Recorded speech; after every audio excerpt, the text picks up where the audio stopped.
Carson Wentz and the Minnesota Vikings has the privilege of taking on Myles Garrett and the Cleveland Browns live from Tottenham Hotspur in London. Isn't everybody ready to get up early on Sunday morning to enjoy this matchup? The 2-2 Vikings versus the 1-3 Browns. Now, these are a couple of teams that are playing very good defense. Let's start with the Cleveland Browns side of things because there's no way they should have been in what was a 10-point game, late stages, third quarter, the Detroit Lions. And frankly, they had a shot in that thing if Joe Flacco just doesn't have the urge to turn the football over at times. But they are playing incredible defense at the moment. I know when you put them on the field for extended periods of time, it really makes it hard on a defense. And the Lions have a way of running the football and being very balanced that is tough to play against. But this team is flying around. And when they are led in the secondary by Denzel Ward and have inserted a superstar, that's right, not star, superstar rookie Carson Schwessinger into this thing. And of course, up front, the rookie Mason Graham, half the like what you've seen from your young talent. Now, for the Minnesota Vikings, this really does not bode well because the Cleveland Browns are getting after the quarterback. They're getting pressure. They are making you have to earn just about every yard that you're going to gain, and they've got injuries. It was like, okay, this offensive line is going to come together at some point. Darrisaw will be back in September, and he did come back week 3. He was out there at left tackle. They took Donovan Jackson out of Ohio State. Cleveland Browns fans probably know him well, rooting for the Buckeyes, but he has wrist surgery, won't be back for a couple of weeks. They lose O'Neal, they lose Kelly. It's like, when is this team ever going to be healthy? Will we ever see a combination of what was the projected starting rotation for the Vikings? It's pretty much in doubt, and going against that ferocious pass rush led, of course, by Myles Garrett, the best defensive player in the National Football League. This will be a very tough test. They get Jordan Addison back on offense, and he had a large impact. Now did a massive majority of the yards come on one explosive play. It's not his fault that he didn't get covered by that Pittsburgh secondary. He is a one little just stumble. He stumbled on that run, which turned out to be massive because if he scores, they save about a minute of clock time if he's able to get in and score that touchdown because he stumbled there. Justin Jefferson before the half, he catches a ball. He's going to be one-on-one. He's probably going to make the guy miss. If I'm on one-on-one, if there's two of me trying to tackle Justin Jefferson, I'm not making that play. But he stumbles, falls down, and then the Vikings only get 3 points at the end of the half. Those were two really big stumbles by their wide receivers in some big moments where a chance they could have added more points quicker on. It doesn't become 7 for Minnesota at the end of the half, and then Addison, they end up scoring it.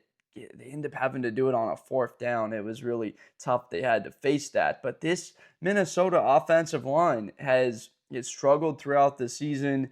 They are trying to have some balance for Carson Wentz and run the football a little bit better. Now, they have a great acquisition. I mean, Jordan Mason is running the football very well. He's clear and obvious to my eyes the number 1 back. He's running close to 5 yards a carry. And the Cleveland Browns, they've got their star. They have a future 8 to 10 year weapon in Quinshon Judkins in the backfield. He is their entire offense currently. The whole thing runs through Q because he has that bit of burst to him. He doesn't attack immediately. He has a little bit of the hesitation, and when he has that contact, he doesn't go down at first. He's able to have the ability to have contact balance and bounce off of guys. He's got an underrated ability of speed. He ran a 4.48 in the 40-yard dash, explosive, close to an 11-inch vertical in the combine. So this guy, when they got him inserted into the lineup in week 3 or week 2, like since then when they've got him back, it's been key to their offense in him getting the football. He needs to continue to get the football a lot more. I want to give Quinshon Judkins 25, 26 carries because our quarterback, Joe Flacco, he struggled. He is very much so had a tough time throwing the football. I know they beat the Green Bay Packers and were feeling good about themselves, but that was by no means a game won by Flacco. It was Quinshon Judkins having a couple of important runs, and then the defense setting them up with the football inside the 5 yard line, a block kick. They get the ball at midfield. They only need like a first down to get into range for that thing. So they're coming off of two horrible offensive performance, save some very nice run ability. Jerry Jeudy and Harold Fannin, there's been spurts. It's like, wow, they have a bit of something cooking here now with the rookie. I believe that's what you're very excited about if you are a Browns fan, is simply put, you have a ton of production from these rookies. Mason Graham in the middle, he's starting to come along. Is this a matchup where he gets his name called a little bit more in the front on that defense? Because when you have Myles Garrett taking those double teams, it opens things up for you on the interior.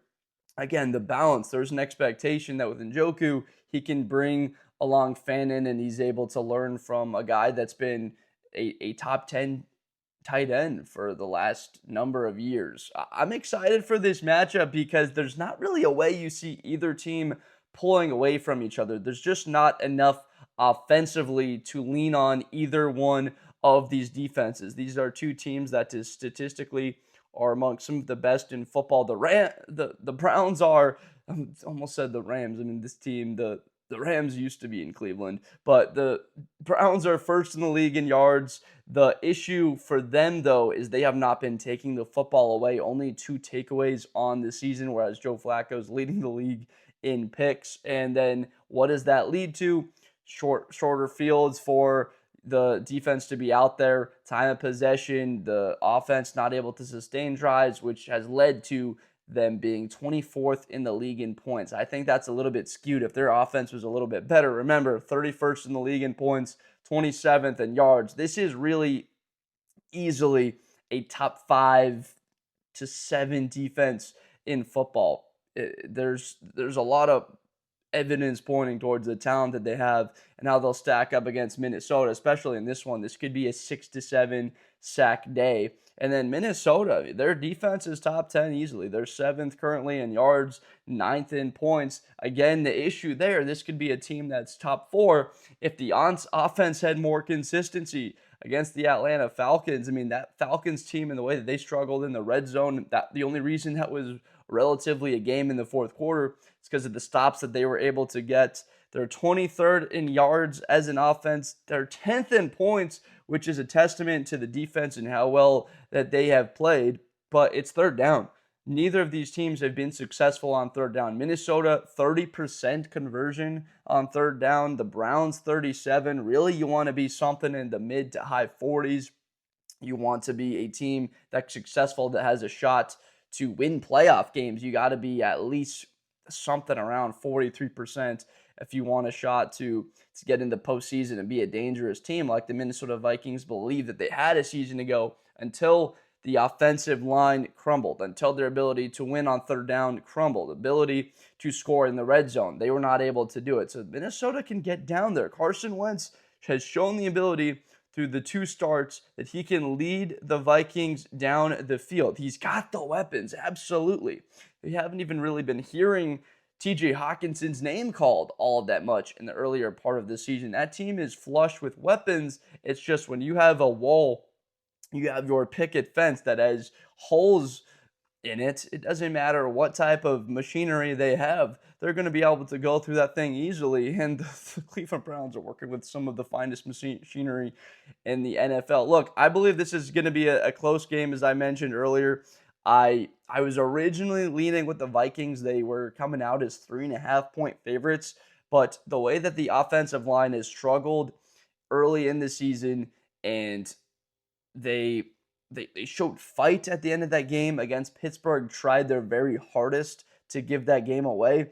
I'm going to go with the underdog here. I think that the Cleveland Browns pick up a win 20-16. There's not a lot of points in this game scored. We'll see some explosive. Quinshon Judkins can break a run.